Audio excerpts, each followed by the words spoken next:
We were out in the forests of Maine on a short camping trip, myself and a childhood friend I'll call Ethan. Both of us were fairly experienced campers, though this particular spot was new to Ethan. I, however, had been there plenty of times before and knew the area pretty well. We backpacked down a trail that took several hours to reach a clearing in the trees where we set up camp. I believe we arrived around 6 p.m. After setting everything up, we built a nice campfire, made food, and then opened a few beers to talk as the sun set around us. It was a relaxed, enjoyable night. Though, I want to say about 2 hours into the night, we both heard what seemed like something moving around just outside our campsite, in the darkness beyond the campfire's light. We looked, but saw nothing, and for the rest of the night, we heard nothing else, figuring it was probably just a small animal scurrying away. Honestly, if that was all that happened, I never would have remembered it or given it another thought. It seemed that insignificant in the moment. If you're not familiar with camping, it might sound strange, but being out here often, those kinds of noises happen a lot and are almost always nothing to worry about. After a couple of drinks and starting to get tired, we called it a night, poured out the fire, got into our tents, and fell asleep. We woke up early the next morning as this spot was special for a reason. About a half mile through the woods from the campsite was a very secluded private pond that nobody seemed to know about, as the trail didn't actually lead to it. It was really nice, featuring a mini waterfall and a small river running through it. We spent most of our morning there, perhaps 3 or 4 hours. Eventually, we headed back to make food and rest for a bit. I even took a short nap. Again though, around 6 p.m., with the sun getting low, we hadn't collected any firewood yet for the campfire. We'd used up most of the dry sticks around the camp the night before, so I had to do a bit more searching to gather what we needed.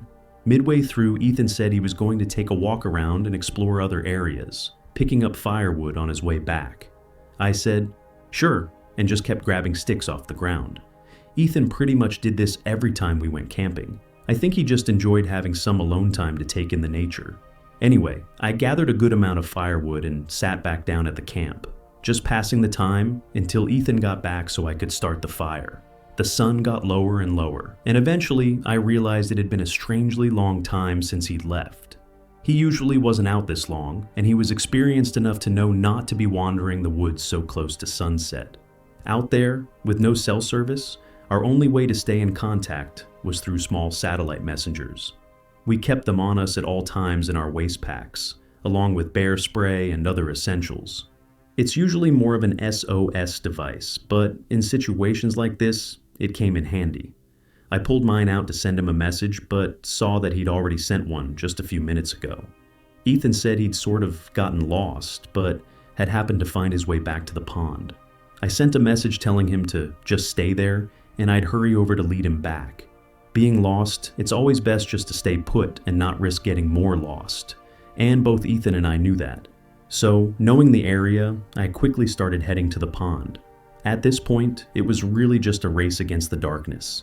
Even with headlamps and knowing the area during the day, it would still be really easy to get lost at night. I got about halfway to the pond, maybe 4 or 5 minutes away, when I got another message. I reached into my bag and checked it, assuming it was just him checking in or asking for an ETA. But Ethan sent the words, "I see you." What did he mean, "I see you"? I wasn't even near the pond yet. I stopped and looked around, confused, and not seeing him anywhere. I messaged back that I wasn't there yet and didn't see him. Feeling slightly worried, I started moving faster, basically running to the pond. I got there quickly, running up to the tree line before the water.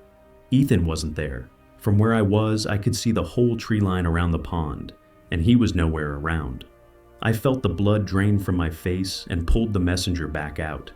My last message saying I didn't see him hadn't been opened. I called out his name, hearing my voice echo through the trees. The sun was nearly gone, and the forest was getting quieter and darker. Maybe he already started heading back, somehow remembering the way. I don't know why he would, but where else would he be? With daylight practically gone, I knew it was safest for me to head back and figure things out from the camp. I hadn't started the fire yet, so if I waited too long, I'd never be able to find the campsite in the dark. I began walking, feeling uneasy as I moved through the trees and felt the woods get darker and darker. All I could think about was the ominous last message he sent. I see you." It was nearly pitch black by the time I was a minute or so from the clearing. But then I saw something, a flickering orange glow right where the campsite was. As I got closer, I could see that the campfire was lit and someone was standing right by it. I started approaching, feeling a wave of relief, knowing Ethan must have made it back safely. But when I got closer, the person suddenly shifted and looked toward me, then sprinted away from the fire and out of the campsite. Heart pounding, I ran up, confused and terrified. That wasn't Ethan. I pulled my messenger back out and started spamming texts. At this point, I was seriously worried and disturbed by what was going on. But just a minute or so later, Ethan came running out of the woods and into the campsite. He had a face of both fear and relief. He immediately said we had to go. I agreed, mentioning the guy I saw by the fire, and him saying it was likely the same guy he saw approaching him by the pond. He said he thought it was me until he got closer and realized it was someone else. Apparently, Ethan then tried asking the guy if he knew how to get back to the trail, but the man didn't respond. He just kept walking forward, revealing a really unsettling smile across his face. And according to Ethan, something about him looked really off, like his face was uncanny. Something just wasn't normal about it. This sent him into a panic where he just ran in the direction he thought was most likely toward the campsite, getting lost again, but eventually seeing the fire and going toward it. We packed and left. The hike back was unnerving to say the least, but we did manage to get to our car and leave. This event made me look back on the whole camping trip, remembering the movement we heard outside our camp on the first night, and just putting all the pieces together. Likely, the man that was out there was watching us the whole time, waiting for one of us to be alone. Even just thinking about his presence outside of our campsite as we were talking, sleeping, and everything, completely unknown to us, is extremely disturbing. We still talk about that camping trip every now and again, but never plan to go back to those woods. Story 2 by Anonymous, paraphrased. I was taking a short getaway alone to an Airbnb about 6 hours away from where I lived. I didn't choose it for any specific reason. I just opened the map on Airbnb and looked for something cheap and somewhat isolated in a smaller town, just so I could get out of the city and enjoy some quiet for a few days. I didn't really care how nice the town was, as I planned to be in the Airbnb pretty much the whole time. The house I booked was alone in a small forest inside of this really small town, and was the only house listed on Airbnb for that whole area. The good price is what attracted me to it. I made the drive mostly through empty wooded roads until I got to the house. To be honest, it was more of a cabin. It was older and surrounded by trees with no other houses or buildings in sight. I opened the creaky front door and brought everything inside. All I needed to do before settling in was go to the grocery store and stock up on some food and drinks. I drove into town. It was mid-afternoon, but there were almost no other cars or people out. Maybe it was just because I was from the city, but even for a small town like this, it felt like I was driving through a ghost town. And when I walked through the grocery store, it was just as empty. The few people I did pass by, though, gave me strange, cold looks, their eyes following me as I passed. It almost felt like they all somehow knew I wasn't from there and didn't appreciate it. It was really weird. I got what I needed and headed back to the cabin. By then, I think I'd mostly decided I was just being paranoid over nothing. There's no way those people actually cared who I was. I was just some random person in a grocery store. I shook it off and felt better, knowing I wasn't going into town for the rest of the trip anyway. I unpacked and watched TV in the living room. That whole night and the next day were nice and quiet. That following night, though, it was pouring outside. A storm had rolled in, and didn't seem like it was going to stop or slow down anytime soon. I was cozied up inside, of course, laying on the couch half asleep, when there was a knock at the door to the cabin. I shot up and looked at the door. There's no way someone was outside the house in the middle of this storm. I checked my phone and saw no texts or anything from the Airbnb host. It was also just that one knock at the door. After maybe 30 seconds, I got up and walked over. When I looked out, I didn't see anyone, although it was really dark and there was no porch light. So, without opening the door, I couldn't make out much. As the minutes passed, my mind jumped to every possibility that wasn't someone knocking at the door, like maybe the storm blowing something over, or even me dreaming it while half asleep. I think I really just didn't want to believe someone was out there because I knew how unsettling that would be. I laid back down on the couch and had the TV on, sort of half paying attention and just laying there. A decent amount of time went by. I wasn't keeping track, but if I had to guess, I'd say about an hour. The TV was fairly quiet, but the storm was still raging. Between those sounds, though, there was a sudden cough behind me, like a man quickly coughing and trying to cover the sound. I jolted my head back and looked, immediately seeing something move away from the outside of the window. I'd only caught a split second of it, not enough to even make out if it was a reflection or a figure, but obviously hearing the cough gave it away. Someone was outside the Airbnb. I knew they had to have been watching into the cabin through that window, which instantly sent chills through me. I grabbed my phone and dialed 911, telling them I think I was being stalked and that someone was creeping around outside.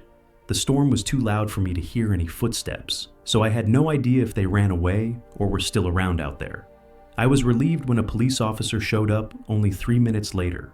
I opened the door and started explaining what was going on, but the officer was visibly unbothered by anything.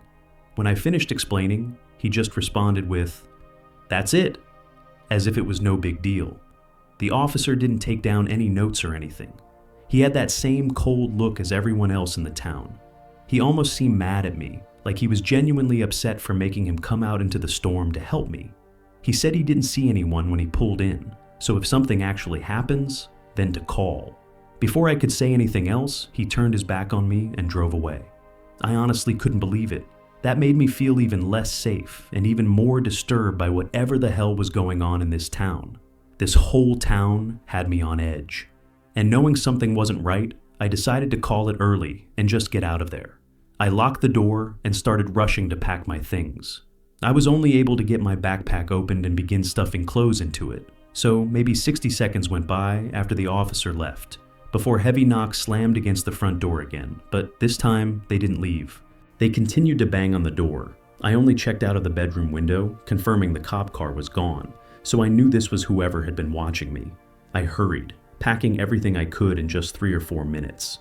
I thought about calling the cops again, but honestly, I felt like it would somehow only get me in trouble, or that the cop would somehow take the other guy's side even if he did catch them. But then they suddenly stopped knocking. The storm felt like it got increasingly louder. I couldn't hear if they left or not, so I quietly walked up to the door and looked out. I saw nothing. No one was out there. I knew I needed to leave whenever I had the chance, so I had my backpack on and my car keys ready. I was at the door for about a minute or so before I just happened to glance back, and again, at that same window, I saw something move. I knew this was my only chance to make a run for it. I swung open the door and fled out of the cabin into the storm. My heart was racing knowing the person was probably running around the house to get to me. I got in my car, turned it on, and pulled out of the driveway. With the heavy downpour, I couldn't even see more than 10 feet ahead. So, I don't know if they had chased me or not. They could have even been right behind me, running up to the car as I pulled away, and I wouldn't have been able to see them. I drove down the forested driveway until I got to the road, then left town and drove all the way home without stopping. That was the most unsettling and creepy experience of my life. And I think it's worse because I don't know why any of it was happening, or even who it was creeping around the cabin, watching me through the windows and banging on the door. I keep thinking about the weird feeling I got in that town, thinking maybe people knew that the cabin was an Airbnb, and them hating outsiders for some reason, they went to extreme measures to get rid of me. It almost gave me the feeling that I was in the middle of a town that was all part of a private cult or something. If I decided to stay that night, things might have escalated past the point of no return. Luckily, I didn't have to find out though. Story 3 by G.S., paraphrased. This was just 7 or 8 months ago. My friend Josh was a buddy of mine that I'd been close friends with since senior year of college, so about 3 years at that point. We were really close during that last year of college, but after college, due to jobs and everything, I ended up moving to a city about 3 hours away from him. We hadn't seen each other since then, so well over a year, but we remained in contact and were still really good friends, constantly staying up late gaming together and texting during the days. You know, regular stuff like that. But on a Thursday, kind of out of the blue, he called me saying his girlfriend was gone for the weekend and asking if I wanted to hang out and spend the weekend at his place. Weirdly, on the call, he sounded like he'd just woken up or was really tired or something, but whatever. I had no plans that weekend and hadn't had a chance to see him for a long time, so I said I'd be there. I spent that night packing, and on Friday morning, I drove down there. The drive took up most of my day because I had to make a couple stops to pick up some drinks and whatnot. But at 4:30, I made it to his house. This place Josh and his girlfriend of 4 or 5 years had rushed to buy right out of college. They both already had jobs and everything, and the house was super cheap. Old for sure, but cheap nonetheless. It was kinda trashy, and out in the middle of nowhere, 30 minutes from the college we went to. Not really in a neighborhood or anything. I went up and knocked on the door, then knocked again. I think I was waiting outside for a whole 5 minutes before he finally answered the door and invited me in. Immediately, I noticed how different he looked. He had this really tired expression covering his face. He usually had a ton of energy, so this was kind of strange. I thought maybe he was just having an off day or something though. We hung out and played some Xbox for a bit, having a few drinks, mostly just catching up and hanging out like we used to. Still, Josh was noticeably a lot different than he was just a year ago, or even when we'd game online. In person though, he acted like a completely different person altogether. Honestly, it kind of felt like he didn't even want to be hanging out with me. Again, I thought he had to have just been having an unusual day. I mean, we all have them. But as it got later and before drinking too much, I suggested that maybe we should just hit the hay early. Go to bed now so we could be re-energized for the whole day tomorrow. But through his droopy eyes and tired, gravelly voice, he said, "We should stay up tonight." It seemed like he was barely even able to stay awake.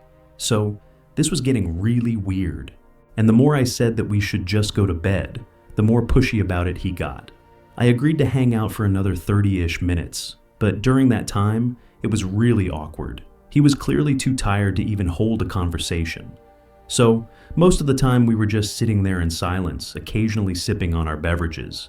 It honestly felt really uncomfortable, like I wasn't even sitting in the same room as one of my friends. I wondered how this was even the same friend I once knew and hung out with and why was he only acting like this in person? I tried asking what he'd been up to and how everything's been, but he avoided any questions like that. Eventually, I said I had to get some sleep, and even though he tried pushing me to stay up, I refused. I was pretty worried about him, and a little creeped out to be honest, but hoped things would be more normal tomorrow. I went into the spare bedroom to get ready for bed, but something was off about it. The whole room was empty. There was not a single thing in there aside from the small bed against the wall. And just as strange, it looked brand new, like it was bought specifically for me coming over. By now I was beginning to consider that I was overthinking everything. Still, I really just wanted to make sure Josh was okay. So I sent a text to his girlfriend. Like I said, they'd been together for 5 years, and we all hung out together a few times during college, but I didn't really know her that well. I only waited a couple of minutes before she responded. All I'd said was that Josh was acting a little weird and seemed out of it. So I asked if she noticed anything recently as well, or if she might have known why he was like this right now. She said that they've been broken up and that she'd moved out 4 months ago and had no idea what I was talking about. What? I was actually in shock. Why did he lie about her just being gone for the weekend? And why'd he have me come over so suddenly now and not months ago? Things weren't adding up. It still didn't explain why he was acting so strange, and only made me feel like I couldn't trust him even more, making the whole thing more unsettling. Not wanting to sleep without getting answers, I turned back toward the door to leave the room, but froze in place. I could see a shadow standing right behind the door. After a second, it moved away.